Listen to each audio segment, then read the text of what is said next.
आज दिनांक 24 अप्रैल 2023 दिन सोमवार है। वेलकम बैक सुप्रभात न्यूज एमपी। चलिए देखते हैं मध्य प्रदेश की छोटी एवं बड़ी खबरों को। गर्मी बढ़ने से इंदौर में सुबह 7 से दोपहर 12:30 बजे तक लगेंगे नर्सरी से 12वीं तक के स्कूल। अप्रैल में लगातार पारा ऊपर जाने लगा है। गर्मी को देखते हुए जिला प्रशासन ने इंदौर के स्कूलों का समय बदल दिया है। रविवार को कलेक्टर इलिया राजा टी ने आदेश जारी कर दिया है। सोमवार से नर्सरी से 12वीं तक के विद्यार्थियों की कक्षाएं सुबह 7 से दोपहर 12:30 बजे तक लगेंगी। आदेश सरकारी, निजी, अनुदान प्राप्त सीबीएसई और आईसीएसई सहित सारे स्कूलों पर लागू होगा। अधिकारियों के मुताबिक गर्मी बढ़ने की वजह से छात्र छात्राओं की सेहत पर बुरा असर न पड़े, इसके लिए यह निर्णय लिया गया है। पीएम नरेंद्र मोदी रीवा में करेंगे 7,573 करोड़ की योजनाओं का शिलान्यास। प्रधानमंत्री नरेंद्र मोदी आज 24 अप्रैल को रीवा आएंगे। वे यहां एसएएफ मैदान में आयोजित होने वाले राष्ट्रीय पंचायती राज दिवस के दिन मोदी 7,573 करोड़ की योजनाओं का शिलान्यास करेंगे। वहीं दूसरी तरफ रेलवे को भी कई सौगात देंगे। तैयारियों के लिए रेलवे स्टेशन का रंग रोगन शुरू हो गया है। साथ ही मुख्य गेट के अलावा 2 स्पेशल मार्ग भी बनाए गए हैं। पीएम और रेल मंत्री अश्विनी वैष्णव के इस दौरे को लेकर रेल अफसर अलर्ट हैं। इस दौरे को लेकर पश्चिमी मध्य रेलवे के आला अधिकारी एक पखवाड़े से रीवा में डेरा जमाए हुए हैं। काम युद्ध स्तर पर किए जा रहे हैं। चुनावी साल में बुजुर्गों को प्लेन से तीर्थ यात्रा पर भेजेगी शिवराज सरकार। फ्री में ऐसे उठा सकेंगे लाभ।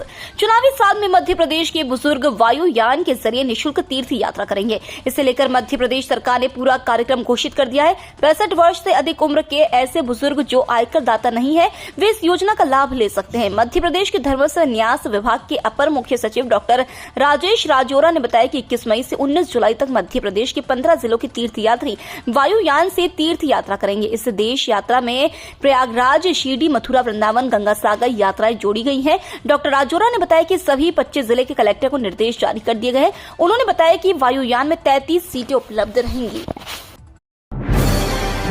जुलाई तक बनेगा सबसे बड़ा बस स्टैंड, होगी एयरपोर्ट जैसी सुविधा। आईटीए द्वारा MR10 के पास बनाए जा रहे आईएसबीटी का काम जुलाई तक पूरा हो जाएगा। करोड़ों रुपए की लागत से बन रहे इस स्टैंड में एयरपोर्ट जैसी सुविधा रहेगी। 80,000 प्रतिदिन यात्रियों की क्षमता वाले बस स्टैंड का पूरा टर्मिनल वातानुकूलित रहेगा और मेट्रो स्टेशन से सीधे टर्मिनल में प्रवेश हो सकेगा।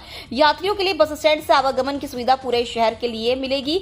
एक समय पर स्टैंड से 28 बसों की रवानगी और 15 बसों का आगमन हो सकेगा। शहर के सबसे बड़े बस स्टैंड आईएसबीटी का निर्माण कार्य अंतिम दौर में पहुंच चुका है। ठेकेदार company BR Goyal infrastructure private limited ने जुलाई तक काम पूरा करने का दावा किया है। बुंदेलखंड की महिलाओं ने बांध बनाकर दूर किया जल संकट। द माउंटेन मैन के नाम से प्रसिद्ध बिहार के दशरथ मांझी जैसा उदाहरण बुंदेलखंड के छतरपुर जिले के देवराम गांव की महिलाओं ने प्रस्तुत किया है। दशरथ ने अपनी पत्नी की याद में 22 साल में पहाड़ काटकर रास्ता बनाया था और इस गांव की महिलाओं ने भीषण जल संकट से बचने के लिए काटन नदी की धारा रोक दी। महिलाओं ने रेत की बोरियों से नदी पर सिर्फ 11 दिन में बांध बना दिया, जिससे मवेशियों को पानी मिलने लगा है। हर वर्ष की तरह इस वर्ष भी गांव में जल संकट की आहट के साथ ही गांव की रानी अहिरवार ने काटन नदी की धारा रोकने का निर्णय लिया।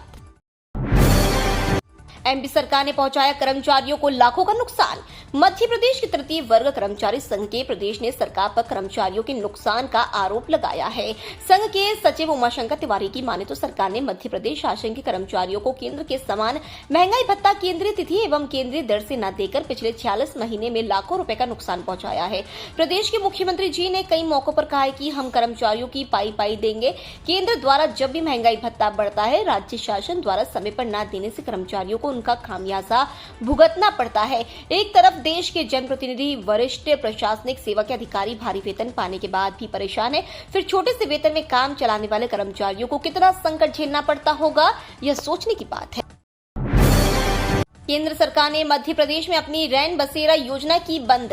केंद्र सरकार ने मध्य प्रदेश में संचालित अपनी रैन बसेरा योजना बंद कर दी है। 5 साल पहले मध्य प्रदेश में 119 रैन बसेरा खोले गए थे। इसके लिए केंद्र से बजट आवंटित होता था। 5 साल के लिए बनाई गई योजना 31 मार्च 2023 को बंद हो गई है। अब राज्य सरकार इन रैन बसेरों को अपने खर्च पर पुनः शुरू करने का प्रस्ताव बना रही है। जुलाई में प्रस्तुत होने वाले प्रथम अनुपूरक बजट में इसके लिए बजट प्रावधान किया जा सकता है। इसे लेकर नगरीय विकास एवं आवास विभाग ने वित्त विभाग के साथ विचार विमर्श प्रारंभ कर दिया है। बताया जा रहा है कि इन रैन बसेरों का नया नामकरण भी किया जाएगा। नगर निगम में कर्मचारियों का होगा ऑडिट, महापौर ने मांगी सूची। नगर निगम भोपाल में स्थायी विनियमित दैनिक वेतनभोगी और प्रतिनियुक्ति पर आए कर्मचारियों की संख्या 15,000 को पार कर चुकी है। ऐसे में निगम की कुछ शाखाओं में पदस्थ कर्मचारी केवल वेतन ले रहे हैं, लेकिन काम के समय वो हाजिरी लगाकर घर चले जाते हैं। अब ऐसे कर्मचारियों को पकड़ने और उन पर कार्रवाई करने के लिए महापौर मालती राय ने सभी विभागों से संबंधित कर्मचारियों की सूची मांगी है। महापौर मंगलवार को विभागवार समीक्षा भी करेंगी। इसको लेकर एक पत्र जीएडी ने सभी विभागों को जारी किया है। कांग्रेस बनाम सिंधिया के दाव में उलझे ज्योतिरादित्य सिंधिया। केंद्रीय मंत्री ज्योतिरादित्य सिंधिया को लेकर दिए बयान की हे महाकाल, दूसरा ज्योतिरादित्य सिंधिया कांग्रेस में पैदा ना हो, इससे पूर्व मुख्यमंत्री व राज्यसभा सदस्य दिग्विजय सिंह ने कांग्रेस की चुनावी रणनीति के संकेत दे दिए हैं। उन्होंने चुनावी जंग को कांग्रेस बनाम सिंधिया का रूप देते हुए अपने दाव में सिंधिया कैंप को उलझा दिया है। शुक्रवार को दिए बयान को लेकर कांग्रेस और सिंधिया कैंप के बीच चले बयानों के बाद स्पष्ट करते हैं कि दिग्विजय सिंह 2023 का विधानसभा चुनाव 2020 की 28 सीटों के उपचुनाव की परछाई में लड़ने को आतुर हैं। यानी ग्वालियर चंबल संभाग के साथ पूरे प्रदेश में यह संदेश देना चाहते हैं कि सिंधिया के ही कारण कमलनाथ सरकार गिरी और उनके इस धोखे का बदला लेने का समय आ गया है। आरटी की नहीं खुली लॉटरी सर्वर में तकनीकी दिक्कतें। शिक्षक अधिकार अधिनियम के अंतर्गत दूसरे चरण में निजी स्कूलों में प्रवेश के लिए लॉटरी शनिवार को भी नहीं खुली। सीटें आवंटित होने का इंतजार विद्यार्थी शाम तक करते रहे। आरटी की वेबसाइट से जुड़ा सर्वर डाउन हो गया। तकनीकी दिक्कतों के चलते यह स्थिति बनी। परेशान विद्यार्थी और अभिभावक जिला परियोजना समन्वयक कार्यालय में ही संपर्क करते रहे, मगर अधिकारियों को भोपाल मुख्यालय से कोई निर्देश प्राप्त नहीं हुए हैं। अब सोमवार को पोर्टल सामान्य होने पर ही लॉटरी खुलने की उम्मीद की जा रही है। आरटी के तहत विद्यार्थियों को निजी स्कूलों में प्रवेश दिया जाता है। अकेले इंदौर जिले में 1600 स्कूलों की 13-14 हजार सीटें हैं।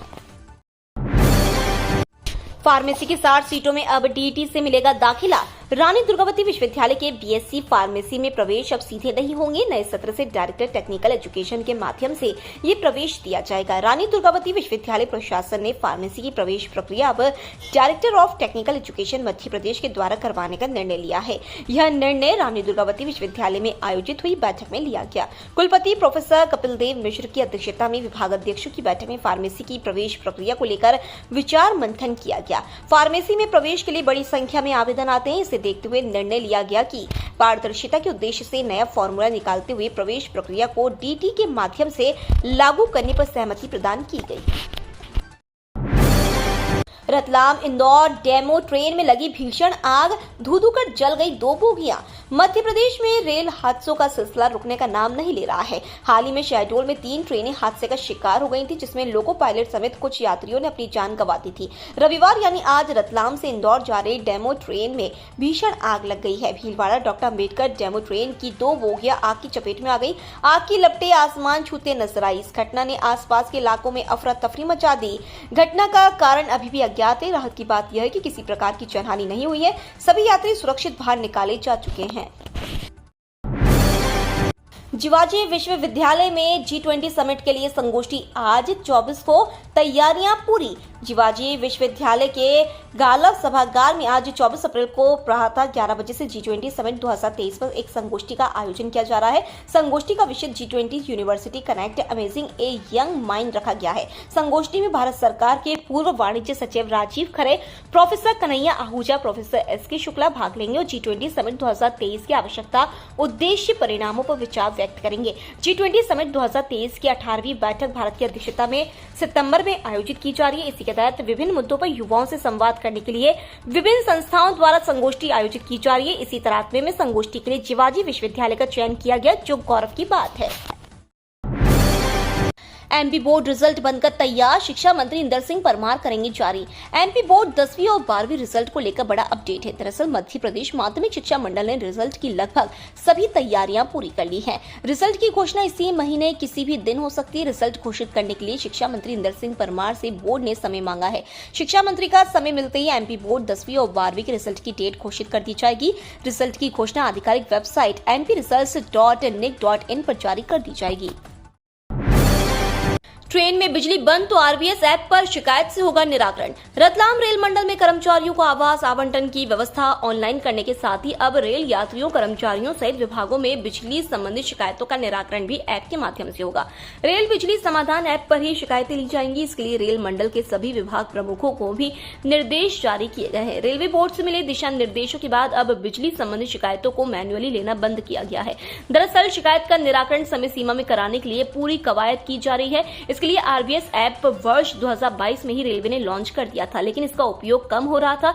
इसके चलते अब रतलाम मंडल में पावर विभाग के सभी सेक्शन इंजीनियर सहित अन्य अमले को सीनियर डिविजनल इंजीनियर पावर कल्पना मीणा ने आरबीएस ऐप डाउनलोड करवाने व इसी पर शिकायतें लेने के निर्देशित किया है।